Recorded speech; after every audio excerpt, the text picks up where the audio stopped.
killing one and injuring three. Welcome to the ZIZ Midday Newscast. Today is Friday, 28 June 2025. I am Jasmine Thomas. On Tuesday, 17 June 2025, Ms. Linda Adams, on the recommendation of the Prime Minister, and Mrs. S. Lisa Hazel Claxton, on the recommendation of the Leader of the Opposition, was sworn in at Government House to complete the required number of members of the Integrity Commission. Done in accordance with the Integrity in Public Life Amendment Act No. 3 of 2023, Ms. Adams and Mrs. Hazel Claxton took their oaths before Her Excellency Dame Marcella Leiber, GCMG-JP, Governor General of St. Christopher and Nevis, who presented them with their instruments of appointment. Ms. Adams and Mrs. Hazel Claxton now join Justice Pauletta Lands to complete the commission. Justice Lands was sworn in on Wednesday, June 20, as chairperson of the commission. Officers of the Violent Crime Unit of the Royal St. Christopher and Nevis Police Force are investigating an attempted murder that occurred in Halfway Tree, leaving one man with gunshot injuries. At approximately 8:40 in the evening on Thursday, 19 June, Khalik Hanley, 20, of Halfway Tree, sustained gunshot wounds while inside his residence. Mr. Hanley was reading when unknown assailants reportedly entered his premises and opened fire. He was struck in his left forearm as he fled.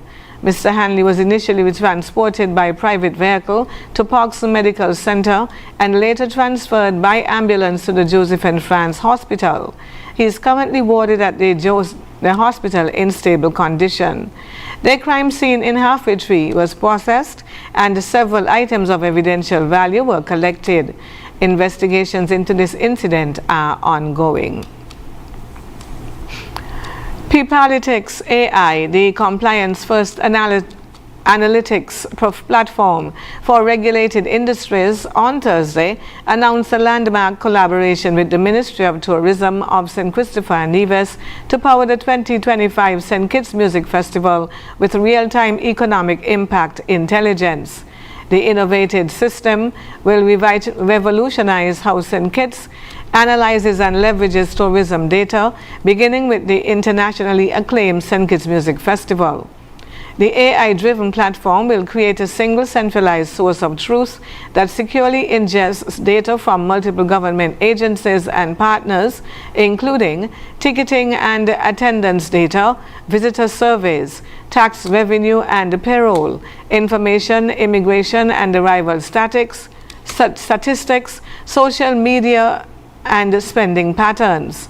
Unlike consumer AI tools, P-Politics AI is purpose-built for regulated environments, ensuring all data processing meets strict government compliance and privacy requirements while delivering unprecedented analytical capabilities.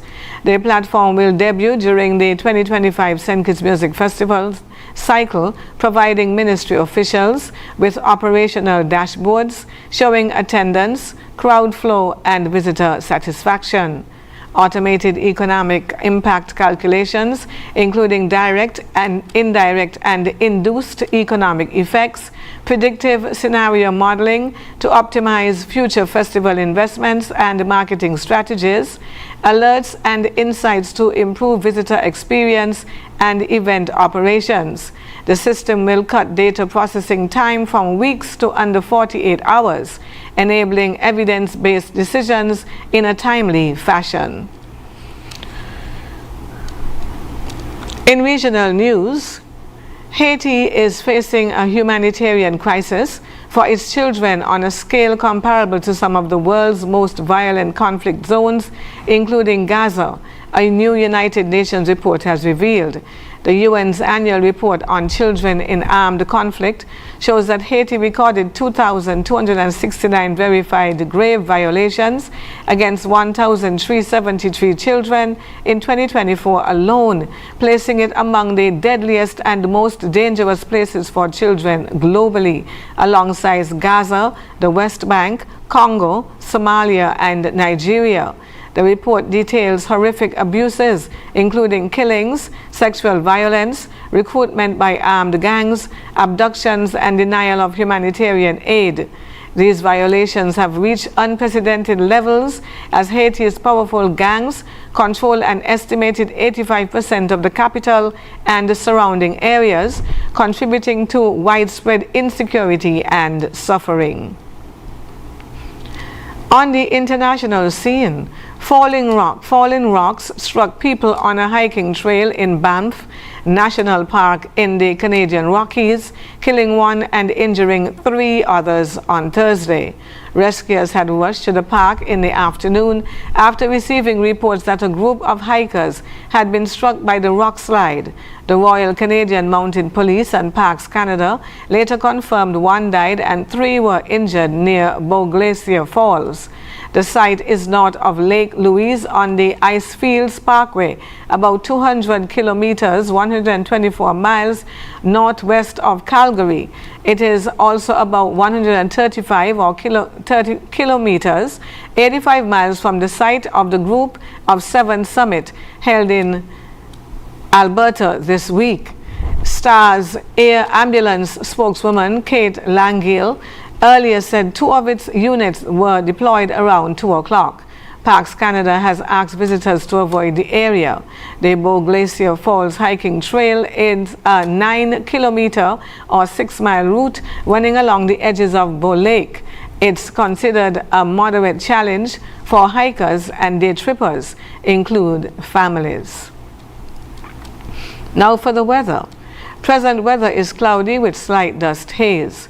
Winds are fresh, breeze from the east-northeast at 15 miles per hour. Seas are 1.5 to 1.8 meters or 5 to 6 feet. The weather forecast for today predicts partly sunny and hazy conditions initially, with brief cloudy spells under 20% or moderate chance of a brief passing shower. Tonight is expected to be partly cloudy and slightly hazy, with periods of increased cloudiness and a 60% of moderate chance of brief showers. Sunset today will be at about 6:47. Sunrise tomorrow at around 5:38. And that brings us to the end of the ZIZ Midday newscast. Join us this evening for these stories and more in detail. Thank you for tuning in. I am Jasmine Thomas. God bless you.